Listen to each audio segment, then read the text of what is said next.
England আর ফ্রান্সের তৃতীয় নির্ধারণী ম্যাচটা কি কেউ আপনারা দেখেছেন? যদি না দেখে থাকেন তাহলে অবশ্যই হাইলাইটসটা দেখে নিবেন।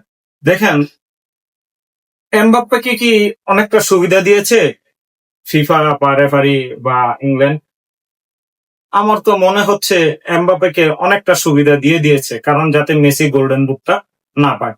আর দেখেন, এতে আমাদের আর্জেন্টিনার ফ্যান বা মেসির ফ্যান বা আর্জেন্টিনার ভক্ত যারা আছেন, মেসি সহ, তার কোনো আক্ষেপ নেই।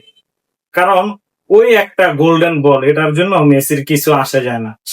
তার একটাই অপূর্ণতা ছিল, সেটা হচ্ছে ফুটবল শিরোপা বা ফুটবল ওয়ার্ল্ড কাপটা ছোঁয়া। এটা সে 2022 সালে কমপ্লিট করে ফেলেছে। 2026-এ এসে যেটা করতেছে এটা ভুনাস। তাহলে বলি যে, দেখেন, ইংল্যান্ড আর ফ্রান্সের ম্যাচে প্রথম 45 মিনিটে ইংল্যান্ড ফ্রান্সকে খালি ঢুকিয়ে দিয়েছে। তারপর আবার হাফ এন আওয়ারের পরে আরো দুইটা, একটার জন্য আরেকটা 7 আপ খাওয়া নাই। যদি একটা খাওয়াই দিত তাহলে ফ্রান্সের 7 আপ পূর্ণ করে দিত। যাক, ইংল্যান্ড কি কারণে করলো না এটা ইংল্যান্ডই ভালো জানে। তবে ইংল্যান্ড যা খেলছে, এর 4 ভাগের 1 ভাগের অর্ধেকও আর্জেন্টিনার সাথে খেলতে পারে নাই। কারণ ইংল্যান্ড যদি এই খেলা খেলতো আর্জেন্টিনার সাথে, ফাইনালে তো আজকে আর্জেন্টিনা থাকে না, ফাইনাল থাকে ইংল্যান্ড।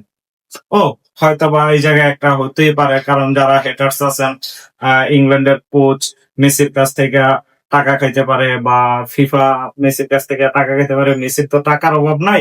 মেসি ছাড়া আর যত ফুটবলার আছে ওয়ার্ল্ডের সব হইছে ফকিন্নি।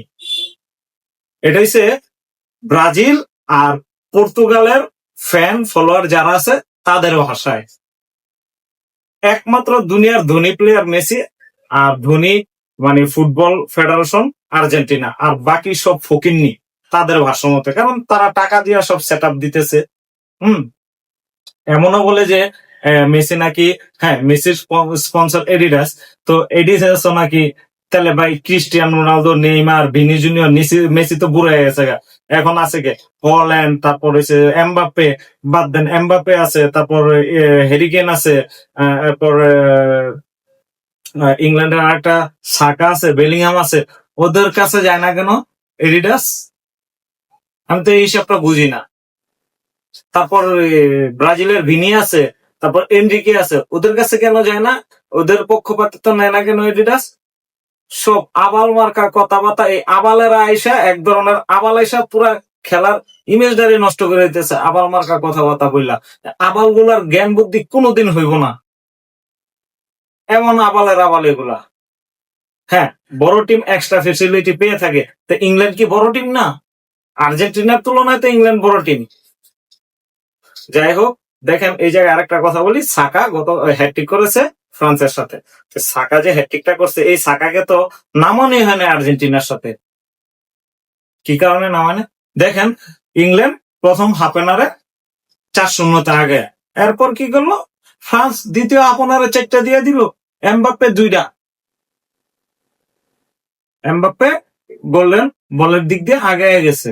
ওইটা আরেকটা হয়েছে খাচ্চর, ইংল্যান্ডের ক্যাপ্টেন হ্যারিকেন ম্যাচই খেলে নাই ওই মেসির লোকে। মেসির যদি আর কয়টা দিন বয়স থাকতো তাহলে তোর দৌড়ানোটা তোর দেখাই দিত বেটা। দেখ, ভাগ্য লালানি 30 সাল পর্যন্ত দিয়ে খেলে, তুই যেমন দৌড়াইতেছস তোরে দেখানোর লাইয়া। মেসির মতো 39 বছর পর্যন্ত খেলা দেখাইস, তারপর বুঝবি না।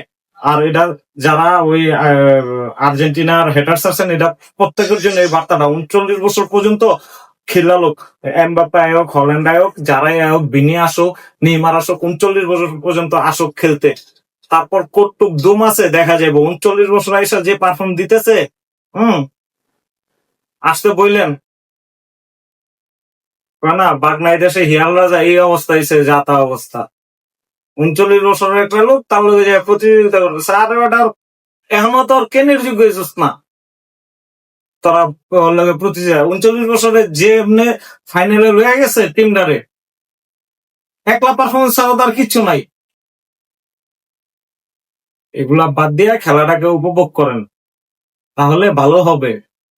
ফুটবল ফুটবল না, শুধু সব খেলারই একটা সুন্দর আছে, সৌন্দর্যতা আছে, ছন্দ আছে।